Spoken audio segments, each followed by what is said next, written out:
How are you doing? Super. Great. A friend of mine, he told me that he's working with you. Milan? Hey, Yes. guys, we are online. Okay.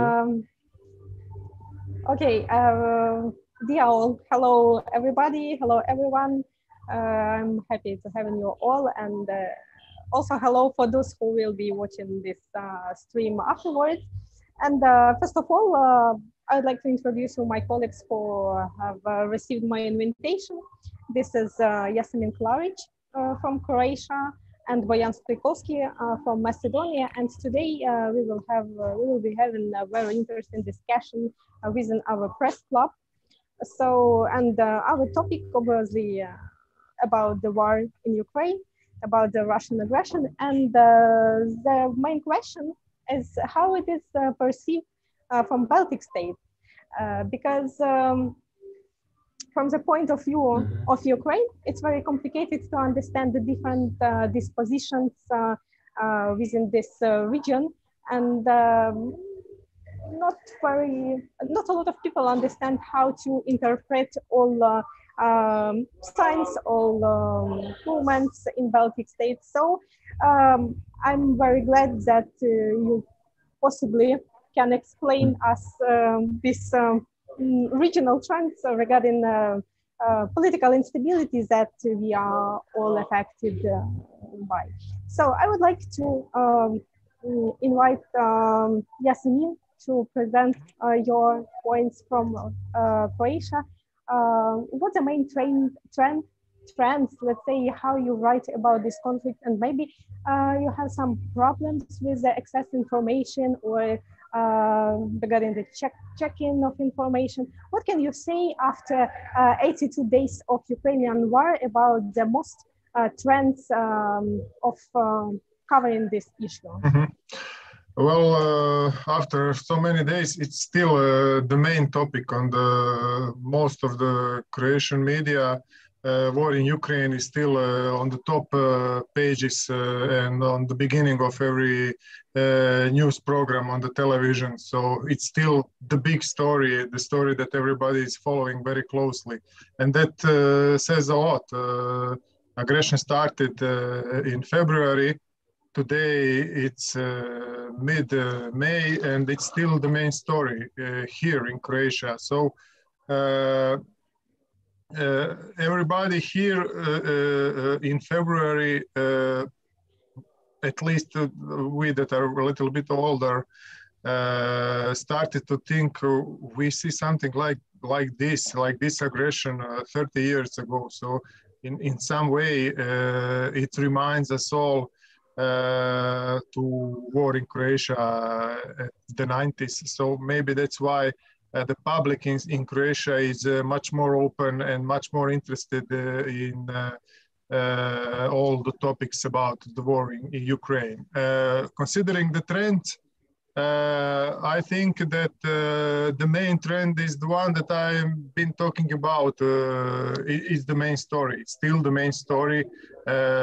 Apart from all the affairs in Croatia, for all the misdoings of the ministers and politicians, war in Ukraine is still the first story in every media, and I think it says how important the public here is following all events in Ukraine. Thank you very much for introducing this problem, let's say. Bojan, what can you say from the point of view of North Macedonia? Actually, we were talking about before the broadcasting started that you didn't expect that it could happen, that something could happen. Why? And how do you feel right now about this war? Well, I would say that yes.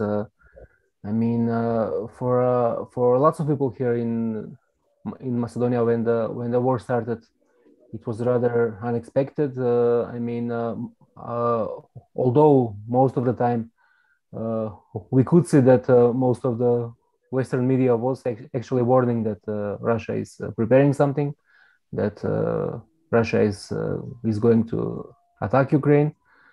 But here, I have to say that yes, I mean it really came as a surprise. And while Yasmin said that the war was like is still the one of the top topics for media, in Macedonia, it's slightly different. So at the beginning, for the first month or month and a half, it definitely was the one of the main news, and we could see a lot of debates, a lot of TV shows that were where we could hear different opinions about the war, uh, about how it started, who is to blame, and how it progresses. But like in the past month, I would have to say that it's while it isn't the top topic, the top news that you can see at every outlet. Still, it's in the main news, so people are still paying attention to it.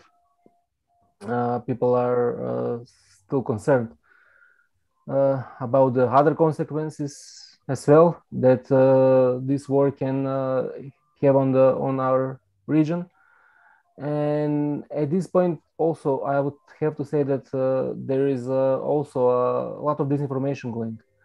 So we can clearly see that influence in Balkan media too. So one side you have all of the traditional media and respected outlets that are covering the issue, but on the other side you can also have that some media are also paying attention to what Russian media have to say about the war. So there is also this angle that can confuse a lot of people. And as you said, I think that for most people, the like here in the Balkans, the conflict was kind of confusing. And still, I mean, if you are asking people, like most people don't like know clearly to point out why is this aggression being made, and about what the whole world is actually doing to stop it and to address it. So it is covered without any clear details, you mean? Yes, yes, definitely. I mean, at least in the case of Macedonia, you can clearly see that like the issue is treated very much differently in the media. And although there is a consensus that because Macedonia is also a NATO member and it gives its support for Ukraine, there are still some parts of society that aren't really clear on the whole issue, and most of these segments of our society is trying to reflect the Russian opinion and the Russian side of in the war. Yes, I mean, I have such question also regarding the public opinion. If to ask ordinary person on the street, what do you think? Why Russia has invaded Ukraine? What will be the answer in Croatia? Take the Ukrainian territory. There is no doubt about it. Everybody would say so in Croatia because we had the same experience only on smaller scale. You know, the bigger neighbor, and even with the federal army tried to invade Croatia in 1991. So you don't need to explain too much to Croatian people what is happening in Ukraine. It's very clear, and it's even painfully close to us what's happening there and what happened in Croatia 30 years ago. So public opinion in Croatia is very clear. Russia is aggressor, and Ukraine is defending itself. It's for sure a lot more than the 90%, 95, 96 people in Croatia are thinking so. So there is no doubt what's happening in Ukraine. So it is mostly associated with the collapse in Yugoslavia. Yes. Okay. And yes. what? And Serbia tried to expand its territory after the collapse of Yugoslavia, just like Russia is trying to expand its territory now, only 30 years after they were weak at 1991. Yeah, actually, friends, and from Ukrainian points of view, it's pretty confusing to see some kind of controversial declaration from the Serbia, because from the one part they like express support for Russia, and from the another point of view, they are going to join to European Union, and it's pretty unclear. What do you think about this position? How to understand this, and how to at least collaborate with journalists in Serbia in order to reach some and some common conclusions and some common language. Is it a question for me? Yeah. Okay. Vucic, he's dancing. You know, he's dancing with Russia and with European Union, and try to stay on the podium as longer as it's possible. But this kind of situation, I don't think that allows him to dance too long, you know. He had to decide at some point, is he with the European Union and the Western world, or he's with somebody else? And I even think that he already decided that he's with the West, but he cannot say it so plainly and loudly in public, because pro-Russian sentiment is really strong in Serbia. So they still to be strong on the level of people. Yeah. Not that strong maybe as before, but I think it's still very strong, because there are historical ties between Russia and Serbia is always having a lot of understanding for a Russian point of views in any conflict in the world. I think I can add to what Yasmin said, that yes, definitely. I mean, the Russian influence is very obvious in Serbia. It also reflects on the economy. There are lots of ties that are connecting the two countries. So in this position, yes, the Serbian president is somehow trying to stay on both sides, but no, this won't be possible for too long. And as a country that aspires also to become a part of the European Union, I think that Serbia will also have to make that choice, and to clearly point out whose fault is it for this war. And but yes, let's see how will this happen. I mean, I'm guessing that there are lots of there is lots that is on stake here. So Vucic will probably try to postpone this moment as much as he can. Actually, Boyan, you mentioned about disinformation. What is the main targets, topics from the propaganda point of view? Who is targeting? Well, yes, I mean, as I was reviewing it, much of this information, it goes on social networks. So you can see here that it's spreading very fast on, let's say, Twitter, on Facebook as well. So I have also seen some people that are they're using these Telegram groups, and they're like saying, "Oh, look, the truth is here. It's on these Telegram channels," and they're kind of trying to undermine the media that is really covering this conflict. For example, for the Bucha massacre, we could see a lot of disinformation in this regard, and I don't think that they have a specific target. I mean, at this point, the goal is maybe to get this propaganda out as far as they can, and see that what results they can achieve with it. But it's really clear that it's strong propaganda, and it basically covers all of the social media channels here. Okay. Yes, I mean, do you have some, on your point of view, do you have some disinformation trends here in Croatia? Well, there are also some Facebook groups and Telegram channels trying to disseminate Russian disinformation.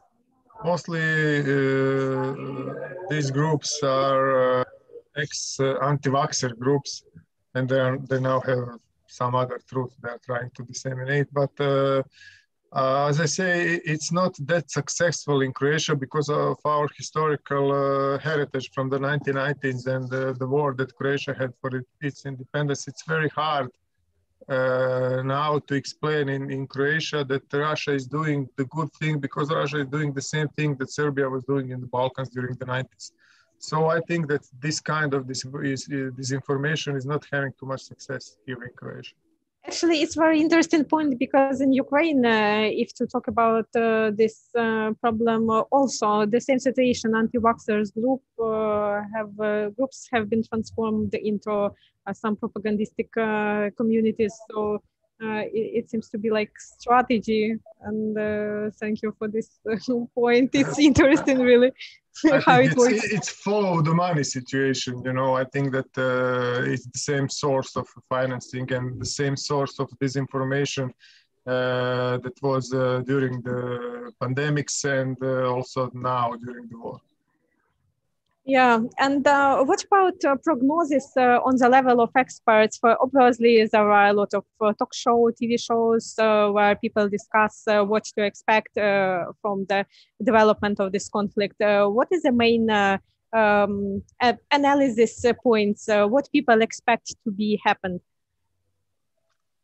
Yeah, you can continue.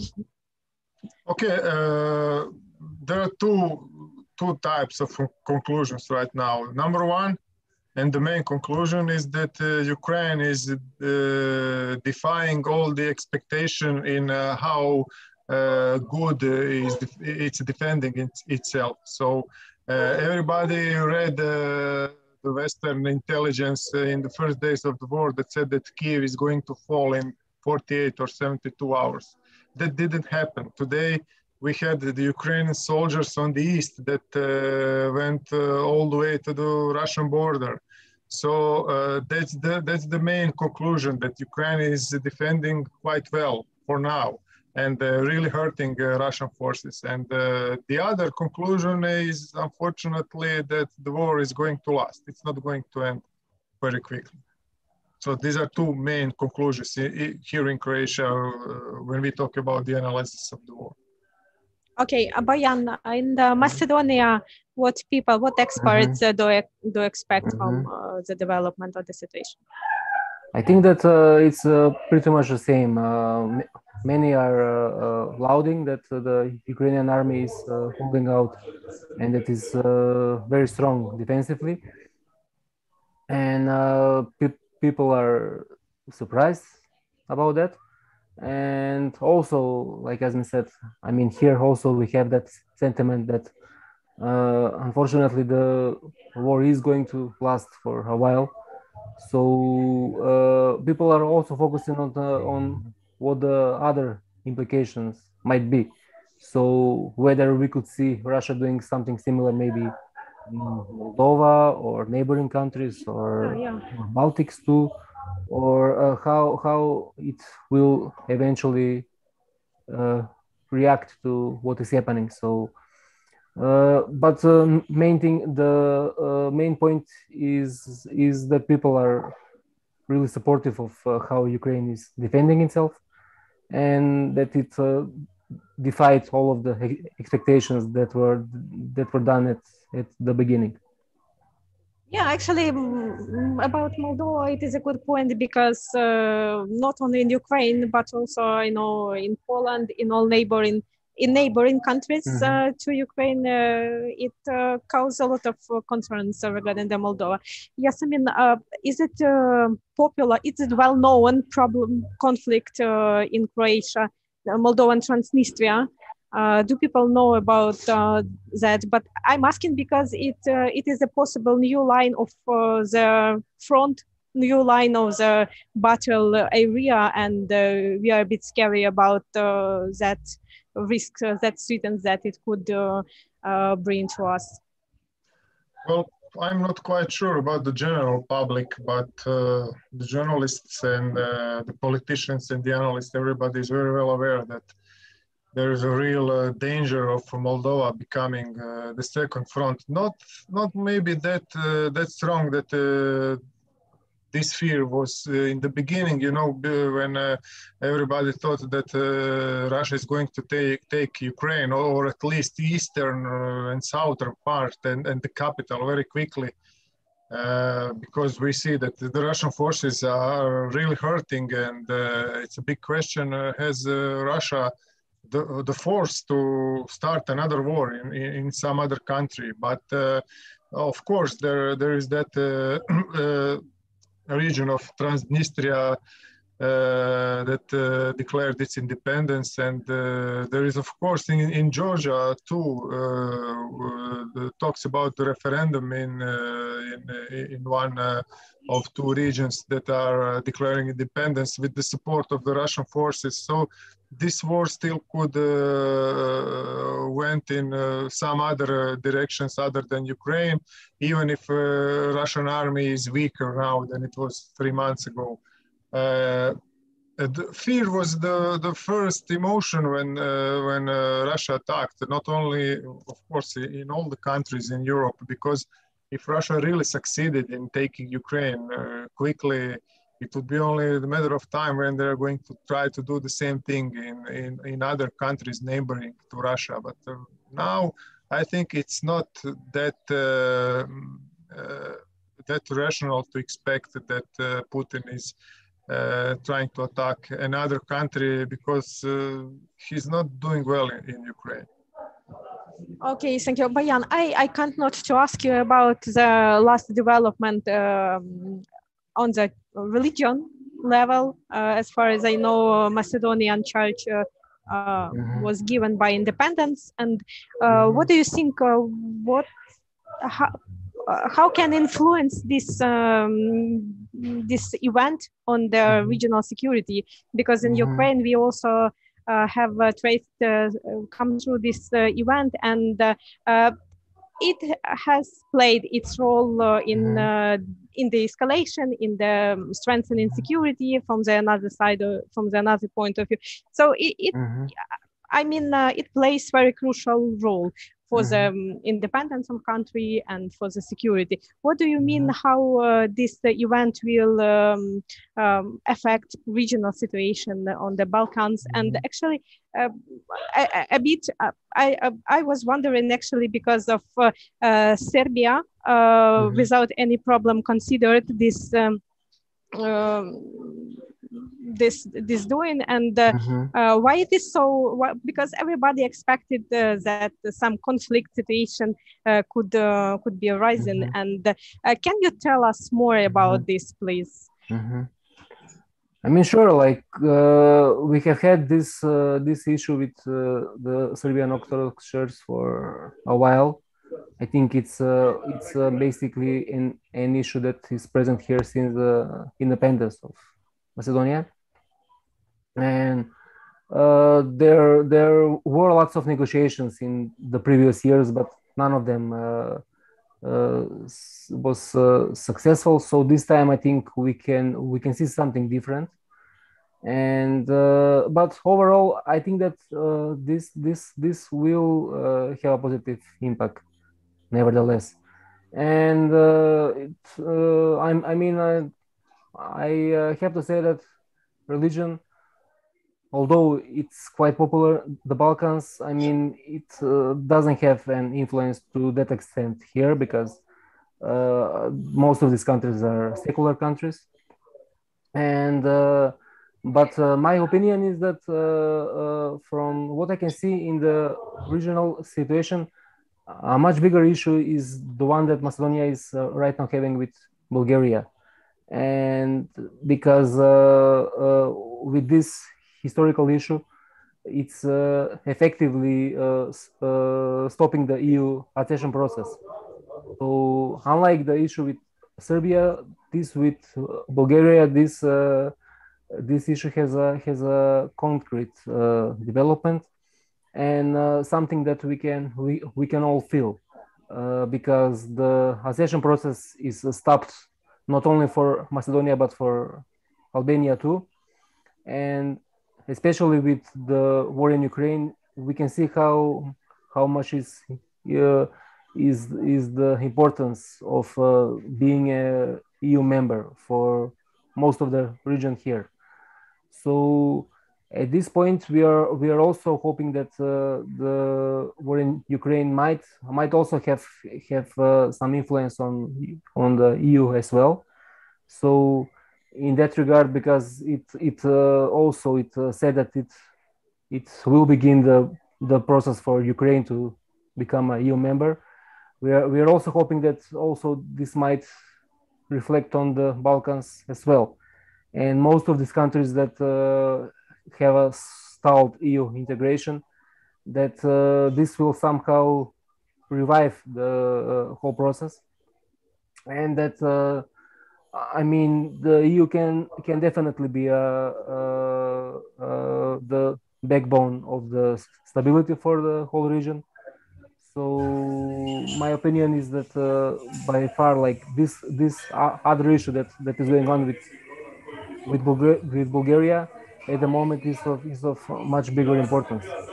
Uh, I mean, some people were also even comparing the whole situation, Bulgaria with Macedonia, with Russia and Ukraine, because it has some similarities, uh, like the negation of the nationality, of the language, and some aspects that are very similar. But of course, I mean, we also have the difference here because the two countries are part of NATO. So these are NATO members, and there couldn't be a military conflict. But still, it's an issue that is causing a lot of tension in the region and the relations between the two countries. So hopefully, the EU will decide to grant Macedonia and Albania date for negotiations, and we can finally move on from this status quo that we are in. Thank you. And I guess the last question to conclude our interesting conversation, I would ask you, probably, obviously, I would say you discuss with your colleagues every day which steps have to be taken, which decisions have to be taken in order to resolve some tactical, I don't know, problems in order regarding all conflict situation. Yasmin, what do you think? Which steps Ukraine, Russia should take to de-escalate somehow on this short time period? This Russian aggression. Which steps should be taken in order to decrease escalation? Well, the best step would be to return Russian army in Russia. That would be the best step. But I don't believe that it's going to happen, not at least until Putin and all people surrounding him are still in power. And I don't see it possible in forthcoming future for maybe a few years or something. So in the real world, I guess that Russia should lose still a little bit to start to really try to de-escalate and to try to get on the negotiations. And if the war is going to end like that, I'm afraid that Ukraine is going to have also some painful compromises, about the territory, and or maybe not. It all depends on how the war is going to develop in the next months, or I hope not years, but maybe years. And they always say that it's much easier to get into the war than to get out of it. And there should be some kind of story to sell to the Russian public to say now we are retreating and we didn't lose, because you really cannot expect that Russia is going to lose fully like Germany lost in the Second World War. I don't believe that Hitler could be fully defeated if he had nuclear weapons in the 40s, So it's really tough topic even to discuss. And I wouldn't like to be in the skin of the negotiators when the war will be resolved on the table during the negotiations. Mm-hmm. How do you discuss Mm-hmm. with your colleagues some possible outputs of this tough situation? Mm-hmm. Well, I think I can say that also, like here in the Balkans, we have seen that like with the Yugoslavia, what was happening there, that some of these wars really like took 3 years and even more until they were resolved. And when coming back to it, most of the people here think that maybe now it would be a good point if the international community plays somehow a bigger part, and that with the sanctions and maybe with other methods, it can get Russia to stop the aggression and to come to these negotiations and like Asmin said, just basically to get the Russian army back to Russia. But yes, I mean, main point is that we have seen that in most conflicts, the international community really did not do much aside from talking and giving moral support. So now we are hoping that things will finally be different and that it can really say it can tell Russia, look, stop, what you're doing is not right, and you do not have any right to do this. So definitely, I mean, my hope and also the hope of most people that I have talked to here is that Russia will be forced to withdraw. Thank you very much, dear colleagues. I'm very grateful for this great discussion, for your regional insights, because it's very important to keep in touch with with professionals from different countries. And those who are watching us, I can also announce that on next Tuesday, we will have a very interesting discussion with Romanian colleagues, and I will happy to see you all. And it also will be about local insights, regional trends, and about security and politics. So I wish you a great evening. Thank you one more time. Have a nice day. Bye. Thank you for the invitation. Yes.